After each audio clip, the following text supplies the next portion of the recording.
할렐루야. 우리 옆에 분하고 한번 인사합시다. 잘 오셨습니다. 잘 오셨습니다. 우리 한 번 더 인사합시다. 당신을 위해 좋은 일이 시작되었습니다. 당신을 위해 좋은 일이 시작되었습니다. 우리 제목을 한번 같이 읽습니다. 나의 높은 부르심. 나의 높은 부르심. 설교를 시작하기 전에 질문 하나를 던지려고 합니다. 여러분은 주님의 제자이십니까? 아멘이십니까? 멀리 떨어져 있어서 대답을 안 하시는 분들이 있으니 가까이 있는 분에게 한번 서로에게 물어봅시다. 당신은 주님의 제자이십니까? 당신은 주님의 제자입니까? 아멘.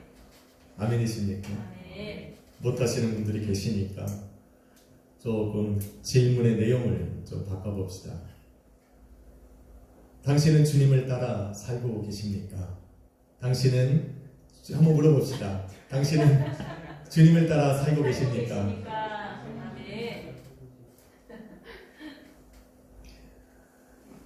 따르다 라는 것은 제자도라고 말씀드렸습니다. 제자도란 이전에 맺고 살았던 모든 유대 관계를 끊고 나를 부르신 이를 종된 마음으로 따라가는 것이라 말씀드렸습니다. 그래서 예수님의 제자로 예수님을 따라간다는 것은 세상을 뒤로 하고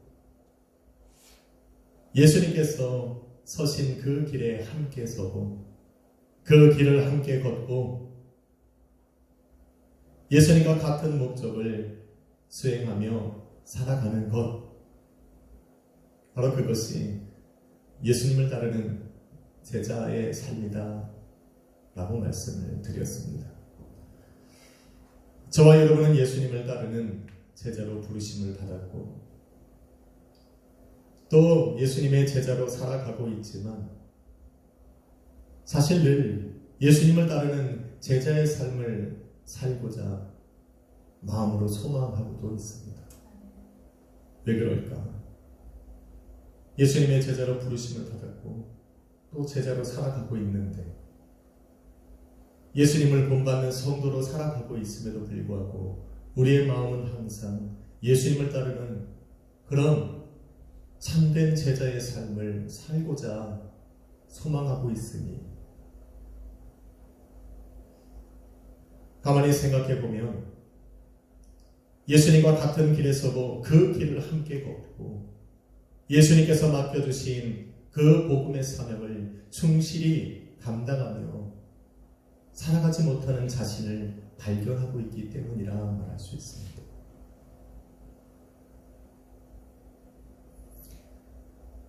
예수님을 따르는 제자가 되는 것은 모든 성도들의 바람이고 또 소망이지만 성도들의 바람처럼 예수님의 제자가 된다는 것은 결코 쉬운 결단이거나 또 쉽게 행동으로 옮길 수 있는 그런 것이 아니라는 것을 우리는 인정할 수밖에 없습니다. 그렇다고 예수님의 제자가 되는 것을 포기할 수도 없습니다. 주님의 부르심을 받고 사람 낚는 어부가 되어 예수님을 따라다녔던 제자들도 저와 여러분과 다르지 않기 때문에 그래요.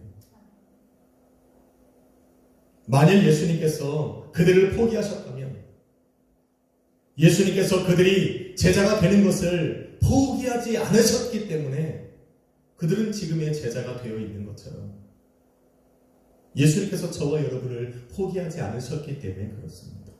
우리가 할 수 있겠다라는 것이 아니라 우리를 당신의 참된 제자로 부르시기를 우리 주님이 포기하지 않으셨기에 우리도 포기해서는 안 된다는 겁니다. 믿으시면 아멘 합시다. 저는 말씀을 통해 오늘 본문의 제자들이 예수님의 제자로 서기까지 얼마나 많은 일들을 겪고 많은 시간들이 필요했는가를 말씀드리려 합니다. 이들을 제자로 세우시기 위해서 예수님께서 이들에게 행한 은혜가 무엇이고 또 그런 삶의 모습들을 바라보면서 저는 여러분과 함께 제자가 되는 예수님을 따르는 예수님을 본받는 제자의 삶을 다시 한번 용기 내어 살아가자고 말씀을 드리려고 합니다.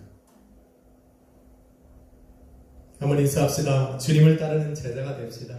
주님을 따르는 제자가 됩시다. 아멘.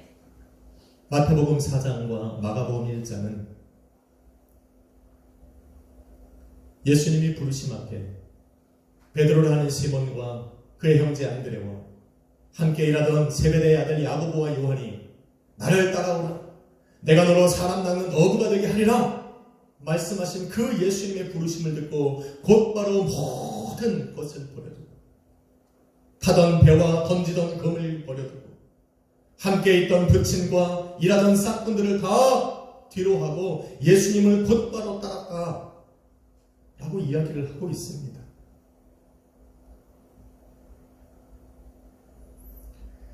이런 마태복음과 마가복음을 읽을 때면 이 네 명의 제자들은 성도의 관점에서 보면 참 대단한 믿음을 가진 사람들처럼 보입니다.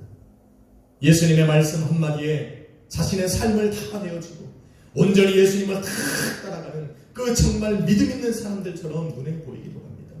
그런 이들의 모습을 바라보면서 연약한 우리의 모습을 보고 나도 저렇게 하고 싶다, 나도 저렇게 할 수 있을까?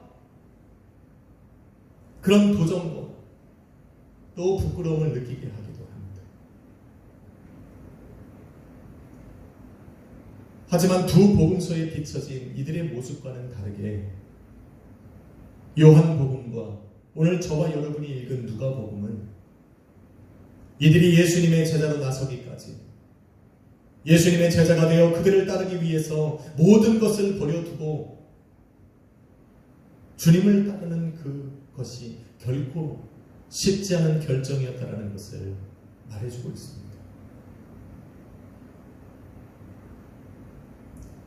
여러분, 요한복음에 보면 요한과 베드로의 형제 안드레가 예수님의 제자가 되기 전 세례 요한의 제자였다라는 것을 말해주고 있습니다. 요한복음 1장 40절에 보면 요한의 말을 듣고 이들이 예수님을 따랐다 말을 합니다.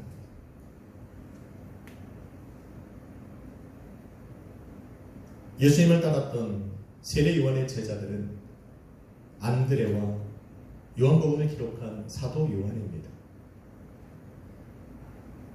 이들은 세례 요한이 예수님에 향하여 증언했던 그 증거들을 듣고 예수님을 따랐습니다.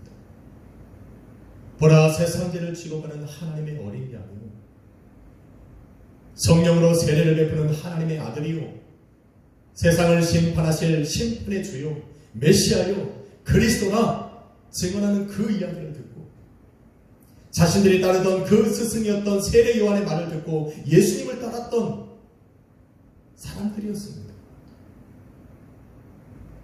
심지어는 요한복음 1장 41절에 보니 안드레가 자기 형제 시몬이라는 베드로에게 쫓아가서 우리가 메시아를 만났다, 우리가 그리스도를 만났다라고 증언할 정도로 믿음의 확신을 가졌던 사람들이 바로 이들이었습니다.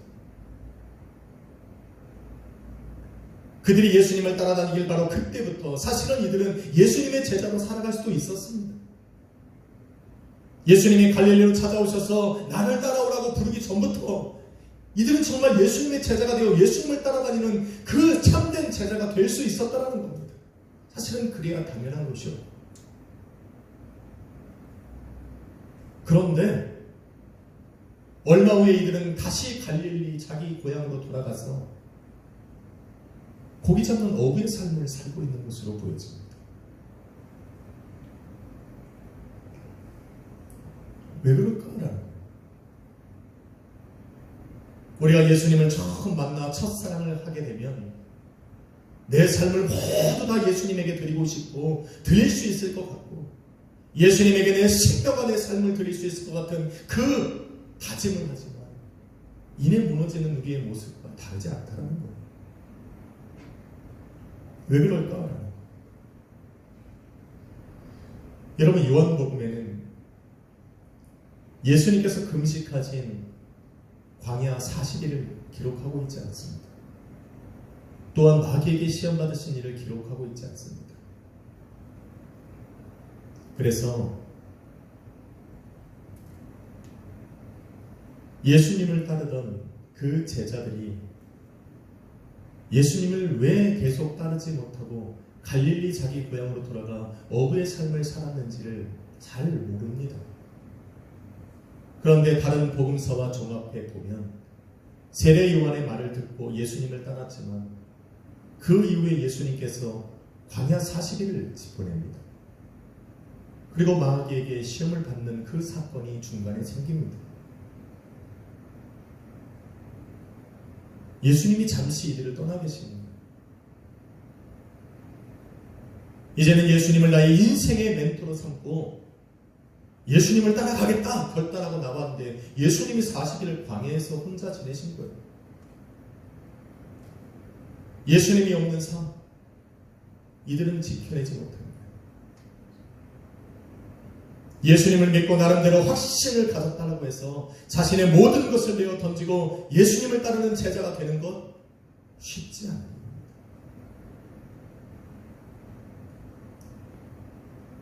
조금 다른 비유입니다만 예수님을 따르고 본받는 성도로 우리는 부르심을 받고 또 성도로 살아갈 믿음의 확신도 있지만 자신의 삶에 예수님이 보이지 않을 때 믿음이 흔들려서 신앙까지 포기하고 버리고 왔던 과거의 삶으로 다시 돌아가는 사람들이 많이 있습니다. 사실 이때가 바로 믿음으로 견디고 인내해야 할 때입니다. 믿음으로 홀로 서기를 해야 할 바로 그때 내게 주신 그 믿음으로 정말로 견디고 한번 승리해야 할 바로 이때에 믿음으로 이겨내지 못하고 모든 것을 포기해버리고 세상으로 돌아가버리는 사람들이 많다는 겁니다. 교회를 가자고 해야 가고 예배를 드리자고 설득을 해야 예배를 겨우 드리고 감사 예배를 드리자고 해야 감사할 줄 아는 성도 하나서부터 10까지 일일이 말해주고 끌고 가야 겨우 교회 문턱을 넘나들 수 있는 사람들, 이런 사람들에게는 믿음의 홀로 서기를 하게 해야 할 때가 바로 믿음의 본 모습이 나올 때입니다. 예수님이 삶의 눈에 보이지 않고 믿음으로 견디고 인내하는 그 홀로 서기를 해야 할 때 그 신앙과 믿음의 본질들이 다 드러납니다.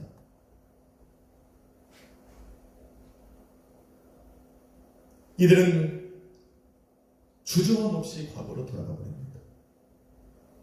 이런 사람들에게 요즘 드리는 비대면 예배야말로 참 행복한 시간입니다. 교회 가자고 말하는 사람도 없습니다.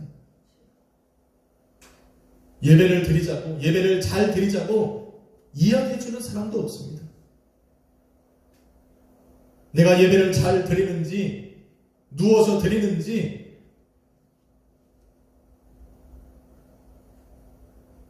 밥을 먹으면서 드리는지 누구 하나 알아채는 사람이 없기 때문에 헌금 시간에 계좌로 헌금 이체하고 댓글에다가 아멘이라는 말만 달면 마치 거룩한 성도의 모습처럼 비춰지는 것이 바로 비대면 예배입니다. 이 사람들에게 비대면 예배는 정말 평안한 시간입니다. 이런 사람들과 주님이 잠시 떠나서 눈에 보이지 않는다고 해서 제자의 길을 포기하고 자신들이 살아왔던 그 과거의 삶으로 돌아갔던 이들과 뭐가 다르냐는 겁니다. 기억해야 할 것이 있습니다. 예수님께서 40일 광야 생활을 마치고 또 사탄에게 시험을 이기시고 다시 갈릴리로 돌아오신 후에 수많은 기사와 이적을 행하시고 세상 가운데에 천국 복음을 선포했음에도 불구하고 온 동네를 다니시며 하나님의 말씀을 증거하고 계심에도 불구하고 이들은 여전히 갈릴리에 머물면서 고기를 잡고 있었다는 겁니다. 한번 신앙과 믿음에서 떠나 세상으로 가면 성도의 자리로 돌아오는 것, 예수님의 자리로 다시 돌아오는 것은 결코 쉽지가 않습니다. 왜냐하면 세상과 마귀는 한 번 자신의 삶으로 들어온, 자신들의 우리 안으로 들어온 성도를 결코 예수님에게 내어주기를 원치 않기 때문에 그래요.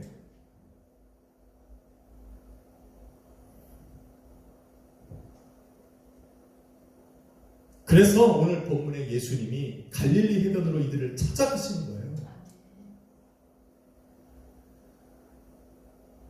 찾아가셔서 마태복음과 마가복음에서 말하는 것처럼 이들을 보자마자 나를 따라오라. 내가 너로 사람 낚는 어부가 되게 하리라.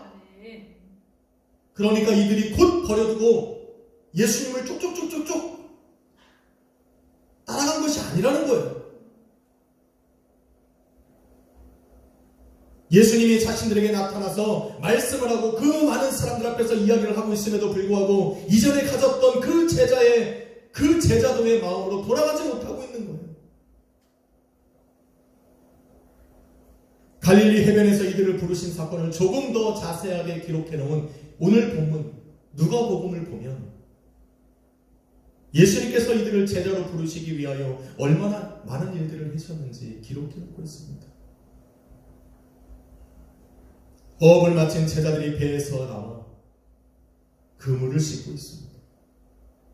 예수님께서는 한 배에 오르셨고 그 배를 육지에서 조금 뛰기를 원하셨고 말씀을 듣기에 모여든 그 해변에 앉은 모든 사람들에게 말씀을 하시고 그 말씀을 마치신 후에 베드로에게 바다 한가운데로 가자고 말씀하셨어요.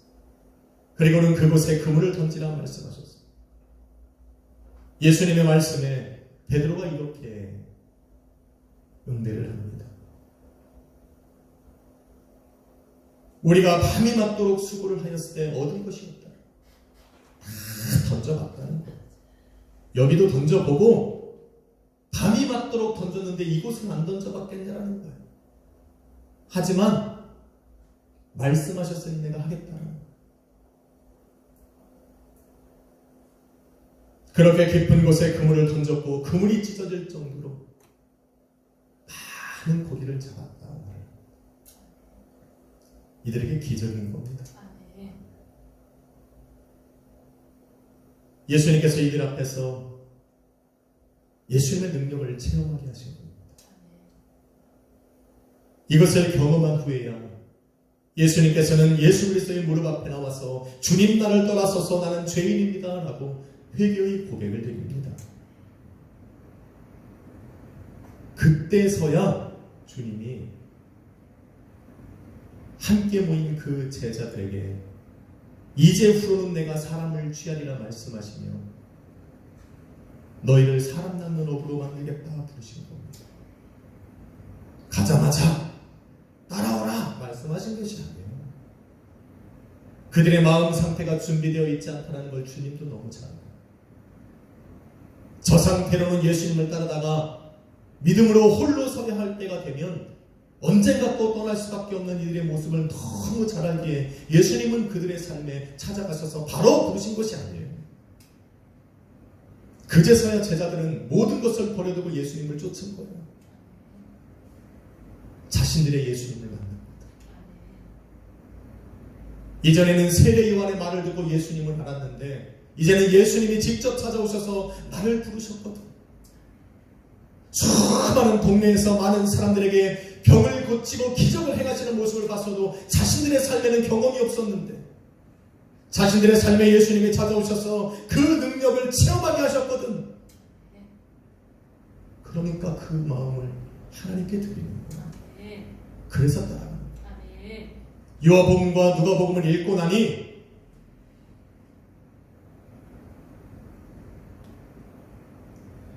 예수님의 말씀에 그 피곤함에도 불구하고 그 배를 띄워 깊은 바다로 갔던 베드로가 이해가 갔고 이해가 안 가지만 그 깊은 곳에 그물을 던진 이유가 생각이 났고 고기를 잡은 후에 예수님의 무릎 앞에 엎드려서 주님 나를 떠나소서 나는 죄인이라고 고백했던 그 베드로의 말이 이해가 갔습니다.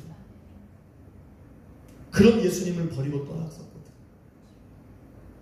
예수님을 따르던 제자의 삶을 포기하고 자기의 과거로 돌아갔었던 그 죄된 죄악을 주님 앞에 지금 회개하고 있는 거예요.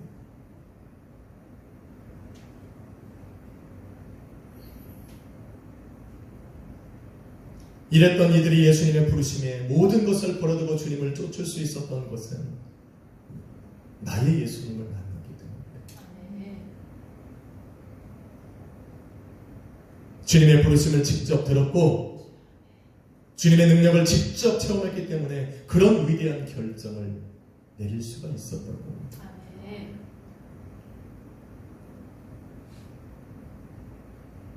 이전에는 세례 요한의 입을 통해 예수님을 들었고 그렇게 예수님을 따랐지만 많은 사람들에게 행하시는 그 기적과 표적을 보며 예수님의 능력을 짐작했지만 이것으로는 예수님을 모든 것을 버려두고 예수님을 따를 수 있는 제자가 될 수 있는 것은 아닙니다. 이 자리에 나와 있는 또 집에서 예배하는 우리 성도들도 마찬가지입니다. 아내가 겉면에서 예배를 드리고 남편이 겉면에서 교회 나가고 부모가 사정해서 신앙을 갖고 살아가는 겨우겨우 믿음 생활을 연명해 가는 그런 사람들은 믿음의 홀로 서기를 해야 할 때 다 무너집니다. 그것들은 바로 우리를 제자로 만드시기 위한 하나님의 계획입니다. 바로 그런 시간들 속에서 나의 예수님을 만나 나의 예수님을 체험해야 돼요. 예배 속에서 나의 주님을 만나야 돼요. 들려지는 그 말씀이 내 심령 속에 레마의 말씀으로 내게 주시는 말씀으로 들려야 돼요. 그리스도의 말씀으로 들려지고 그 마음에 내 영혼이 아멘으로 와답돼야 되고 그 주님을 내 삶에 경험할 수 있도록 나는 주님 앞에 기도하고 그래야 돼요. 그래야 정말 예수님을 따라갈 수 있고 예수님을 따르는 제자의 삶을 살아갈 수 있고 예수님이 서신 자리에 나도 서고 예수님과 함께 그 길을 걸어가고 예수님께서 맡겨주신 그 복음의 사명을 나 또한 감당을 하면서 이 세상을 살아갈 수가 있는 겁니다.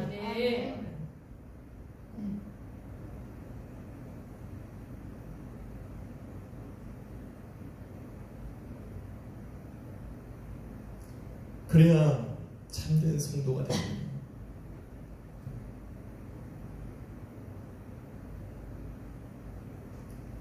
이 일을 이루시기 위해서 갈릴리 해변에서 고기를 잡던 그 제자들을 주님이 친히 찾아가신 겁니다. 쉬운 결정이 아니었다는 거예요. 이들에게도 많은 시간과 갈등과 고민들이 있었고 이 모든 갈등과 번뇌들이 나의 주님을 만난 그 순간 무너지고 주님을 향한 진실한 고백이 나오고 주님의 제자로 살아갈 수 있는 용기가 생긴 겁니다. 그래서 오늘도 우리 주님은 저와 여러분의 심령의 문을 계속 두드리고 계십니다. 구원받은 성도로 살아가는 것으로 만족하고 계십니까? 아니요.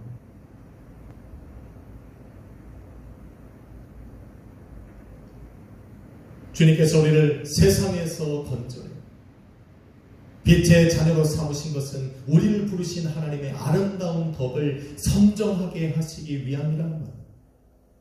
제자를 의미해요. 그래서 오늘도 주님은 우리에게 말씀을 들을 수 있는 예배라는 것을 허락하셨고 베드로처럼 나의 죄를 고백하고 주님 앞에 회개할 수 있는 그 회개의 마음을 부어주시는 것이고 내 삶에 그 하나님의 능력을 체험하라고 기도할 수 있는 것을 부여해 주신 겁니다. 이것을 기회로 삼아서 우리는 나의 주님을 만나야 돼요. 나를 제자로 부르신 그 나의 높은 그 부르심, 그 거룩한 부르심에 제자들처럼 오늘도 내가 응답할 수 있도록 우리 주님이 기회를 주고 계시는 겁니다. 사랑하는 성도 여러분, 주님의 제자가 되는 것이 두려우십니까? 모든 것을 버려야 하니 망설여지십니까? 제자가 되기 위해서 버려온 것들은 버려지는 것이 아니라 주님의 손에 맡기는 거라고 말씀드렸습니다. 제자들처럼 과거의 자신으로 다시 돌아갈까 염려해서 시도조차 하지 못하고 계시지는 않습니까? 아니면 주님이 서신 그 길이 십자가의 길이고 주님과 함께 걸어가야 하는 그 십자가의 길이 험하고 멀다라는 것을 알기에 시작도 못하고 계시지는 않습니까? 주신 그 복음의 사명을 감당하기에는 나의 삶이 너무나 무료할 것 같으니 해보기도 전에 포기하고 계시지는 않는지,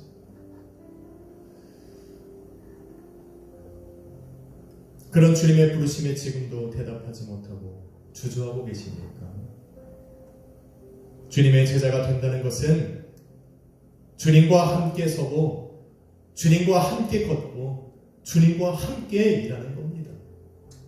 결코 홀로 남겨지는 것, 홀로 걷는 것, 혼자 일하는 것이 아닙니다.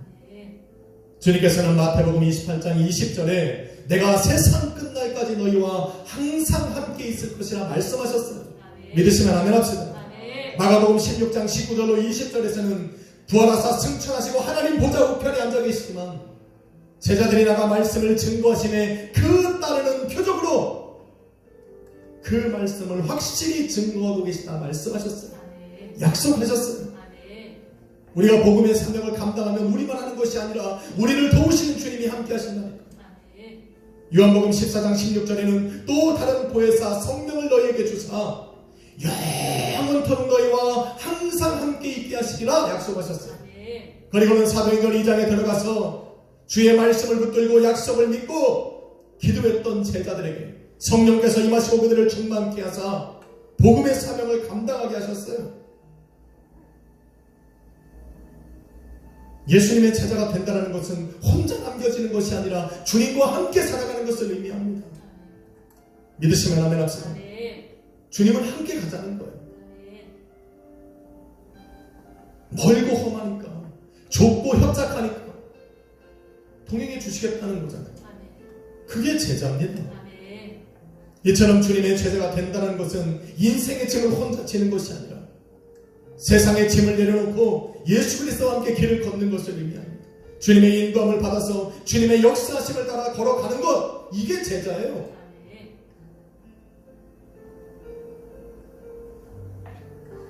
이렇게 주님을 따랐던 제자들은 어떻게 됐습니까? 죽었어요? 죽었죠. 뭐 영원히 살았겠습니까? 그런데 그들의 육신에 장막을 벗는 것이 영원한 죽음이 아니었다는 겁니다. 계시록 4장 4절에 보니 이들에게는 희고 거룩한 옷이 입혀져 있고 그 머리에는 근 면류관이 씌워져 있습니다. 하나님의 보좌 앞에 가장 가까운 곳에 앉아서 영원토록 주님을 찬양하고 경배하려는 겁니다. 왜? 예수님의 제자니까.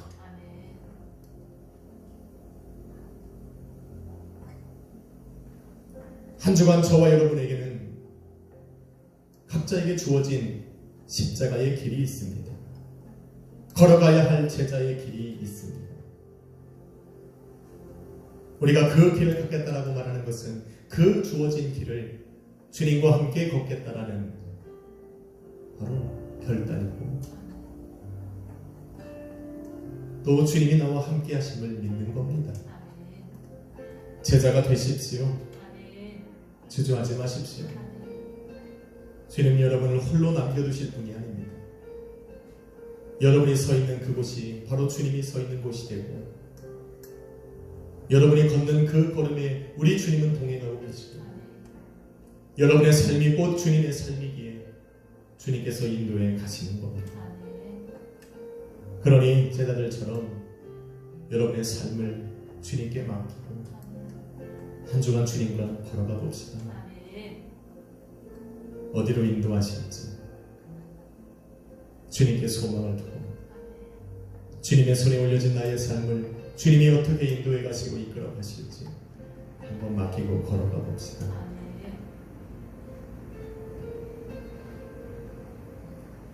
여러분을 부르신 그 부름은 세상의 부름이 아니라 우리 하나님의 높은 부름입니다. 그 그 높은 부르심에 오늘도 응답하고 주님과 함께 걸어가는 복된 성도님들 되시기를 주님의 이름으로 축원합니다. 기도하겠습니다. 걸어가신 아버지 감사합니다. 오늘도 부족하고 연약한 우리를 찾아오셔서 말씀을 들려주시고 내 삶에 주님의 능력을 체험할 수 있도록 기도하게 하심을 감사합니다. 주저했던 우리의 입술을 열어 제자가 됨을 부르심에 응답하게 하여 주옵시고 나의 삶을 주님께 온전히 맡기고 나를 부르신 그 주님과 동행하는 복된 한 주를 살아가게 하여 주옵소서. 나를 부르신 분이 주님이시고 나로 그 길을 걸어가게 하신 분이 주님입니다. 우리가 그 길을 걸어가는 동안 동행하여 주시옵시고 흔들리지 않는 그 은혜로 변함없는 그 사랑으로 우리를 붙들어 주옵소서. 감사드리며 예수님의 이름으로